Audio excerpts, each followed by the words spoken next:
Hey everyone, and welcome back. You know, I'm sure we've all thought about this at some point. What happens after we die? Yeah, it's the ultimate mystery, isn't it? It really is. And to explore this question today, we're going to be looking at it through a Buddhist lens. Specifically through the teachings of Nichiren Buddhism as presented in The New Human Revolution. Right. Volume 3, the chapter Westward Transmission, to be exact. And before we dive in, I think it's important to point out, The New Human Revolution, it's often called NHR. It's a series of novels written by Daisaku Ikeda. Who, for our listeners who might be new to these ideas, is a Buddhist philosopher and peace activist. Often referred to as Sensei by members of Soka Gakkai International. So the perspective we're discussing today is based on interpretations of his teachings. So everyone's aware. Right. It's not the only perspective within Buddhism. Definitely not. Buddhism is a vast and diverse tradition with many different schools of thought. But we think this particular perspective offers some really fascinating insights into the question of death and what might lie beyond. It does. And one of the things that really stood out to me is how it connects our experience after death directly to how we live our lives right now. It's not about some far-off mystical realm. It's about the choices we make every single day. I love that. And the source even suggests that understanding this connection can actually give us more control. More control even after death. Okay, now that's intriguing. So how does that work? Well, it all comes down to this concept of karma. Karma. But isn't that kind of like fate? A lot of people think that, but that's not really what karma is about. Like we're puppets on strings. Not at all. Okay, good. The source really emphasizes that karma is self-created. So it's not predetermined. Nope. It's the result of our actions, our words, and even our thoughts across lifetimes. Okay, hold on. Across lifetimes. So we're talking about reincarnation here. Yeah, exactly. So from this Buddhist perspective, life isn't just a one-time event. It's part of an ongoing cycle, death and rebirth. So it's kind of like... Think of death like falling asleep. Rebirth is like waking up to a new day. Okay, I see that. You don't lose your memories overnight. You don't suddenly lose all your debts just because you slept. And in the same way, your karma doesn't just vanish when you die. It carries over. Exactly. It carries over. That's a pretty powerful image. Yeah. So let's talk more about this karma then. What are some things that create karma, like specific examples? Well, the source material breaks it down into 3 types of actions: deeds, words, and thoughts. Okay, deeds. I get that. It's like the things we do, the choices we make. Exactly. Helping someone creates positive karma. Harming someone creates negative karma. Pretty straightforward. Makes sense. But words? Yeah. Words have power, I guess so. Think about it. Are you using your words to encourage people, to inspire them? Or are you using them to tear people down? Right. Both of those would create different kinds of karma. Absolutely. And then maybe the most surprising one, even our thoughts generate karmic energy. Whoa, hold on. So even if I'm just sitting here like stewing in anger. That's creating negative karma, according to this perspective. Wow. Okay. But then like positive thoughts and intentions create positive karma. That's right. It's all about cause and effect playing out over lifetimes. I see. But the source did mention something about, slandering the law. yes, slandering the law. Yeah. That sounds pretty intense. What does that even mean? It's a pretty complex idea. Essentially, it refers to rejecting or going against the fundamental principle of life itself. Which in Nichiren Buddhism is expressed as? Nam-myoho-renge-kyo. Right. Nam-myoho-renge-kyo. So it's about going against your deepest values and acting in a way that contradicts the inherent dignity and potential of all living beings. So it's not just about blindly following rules. No, it's about living in alignment with a profound respect for life, for yourself and for everyone else. And that alignment is how we can transform our karma. Exactly. That's where the power to shift even deeply rooted karma comes in. Okay, I'm definitely ready to hear more about that. This is getting really interesting. Me too.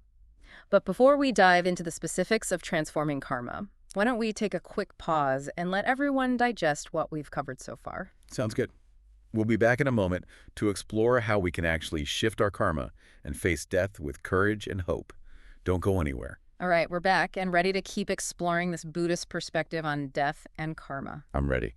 So we talked about how karma carries over from one lifetime to the next. Right, it's not about punishment or anything like that. But it does kind of make you wonder, like, if we're always accumulating karma, good and bad. Does it just keep piling up forever? Exactly. Is there any way to, like, lighten the load? That's a great question, and this is where things get really hopeful. According to Nichiren Buddhism, as it's described in this chapter of the New Human Revolution. There is a way to change our karma. To transform it. Really? Yeah. Okay, tell me more about this transforming karma thing. How does it work? It comes down to tapping into what's called our Buddha nature. Our Buddha nature. Yeah, it's that potential for wisdom, compassion, and courage that exists within each of us. Okay, I think I get that. And the text talks about two key practices we can use to bring that out. What are they? Chanting Nam-myoho-renge-kyo and sharing the Buddhist teachings with others. So it's not just about like sitting and meditating or contemplating. It can be a part of it, but it's really about actively engaging with these practices. Putting it into action. Exactly.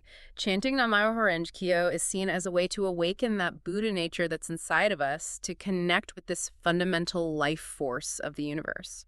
And sharing these teachings, why is that important? Well, when we share Buddhist teachings, sharing this understanding of how everything's interconnected and the idea that each of us has the power to transform our lives, we're creating positive causes that can counteract any negative karma from the past. So it's a two-pronged approach. Inner transformation and outward expression. That makes a lot of sense. Right. But I know what you're thinking. If we can really transform our karma, why do Buddhists still experience suffering, illness, even death? It's the big question, right? And the source material offers a really interesting perspective on this. What does it say? It suggests that while we may not be able to completely erase the effects of all the causes we've made in the past, We can transform the way we experience those effects, exactly. It's about changing our relationship to the consequences. not avoiding them altogether. Right. Okay, I can see that. The text gives a really powerful example of this. Tsunesaburo Makiguchi, the first president of the Soka Gakkai. I've heard of him. He was imprisoned during World War II because of his pacifist beliefs, and sadly he died in prison. Oh, wow. But even in those really difficult circumstances, Makiguchi's writings from that time, What do they say? they're filled with joy and a deep sense of fulfillment. That's amazing. It really is. And the source material says this is because through his Buddhist practice, he was able to change his response to his circumstances. He faced death with so much dignity and inner peace. Despite everything he was going through.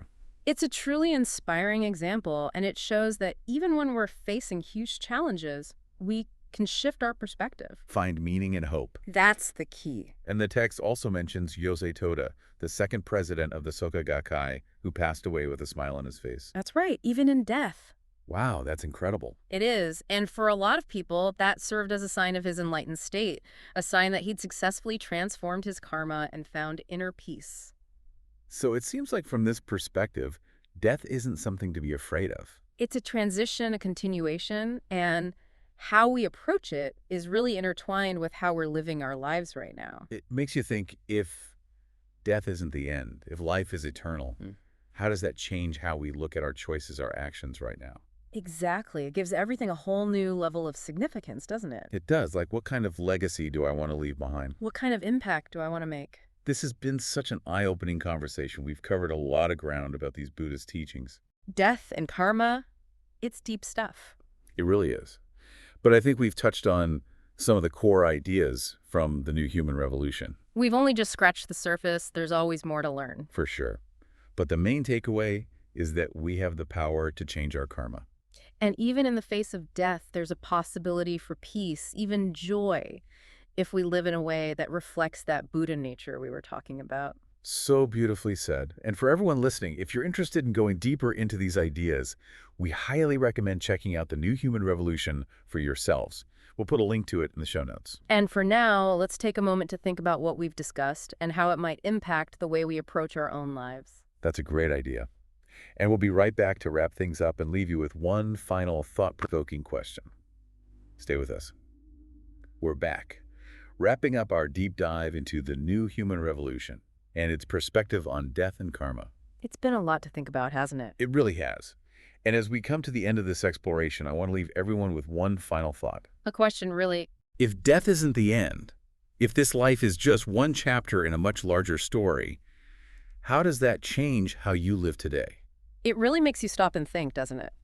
Knowing that everything we do has consequences that could last beyond this lifetime. It really puts things into perspective. And makes you think about what kind of impact you want to leave behind. Exactly. It's not just about grand gestures or heroic acts.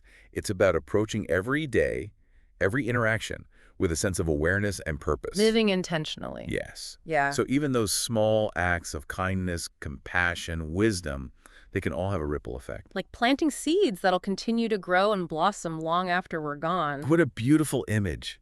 So as we go about our lives, let's remember that interconnectedness, that potential we all have to create a better world. Not just for ourselves, but for everyone. For generations to come.